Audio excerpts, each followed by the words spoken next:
What's up mga buddy? For today's video rin no, kay mapalit diri na pitaw pagkaon kay sa kadugay-dugay itong labay-labay diri ba murag nagahuna ra jud tag palit ba.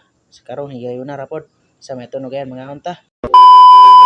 What's up mga buddy? For today's video rin no, kay mangaon may kauban akong kinamgapuhan nga partner sa SOD Tanawa.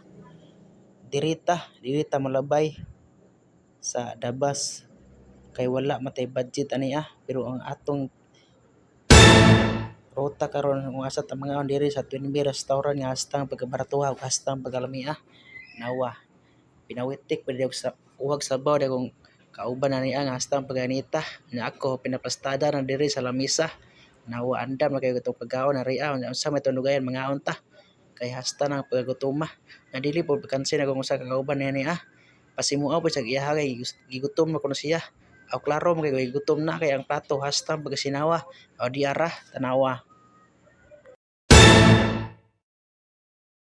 Unya pagkahuman nato kaog paniudto mga buddy aw dili gid nato makalimtan ang panghimagas ani kay sige ram tag labay-labay diri rapita musuway pud tag palit bag unsay lasa nya mga unta samtang nagkaon ta ato ni butangan og music ba para feel ang pagkaon ba sa sobraan og kabusog buddy ang akong isa ka kauban natulog na hasta na siya paghahagot ka pero atik ra pila ra ba istorya.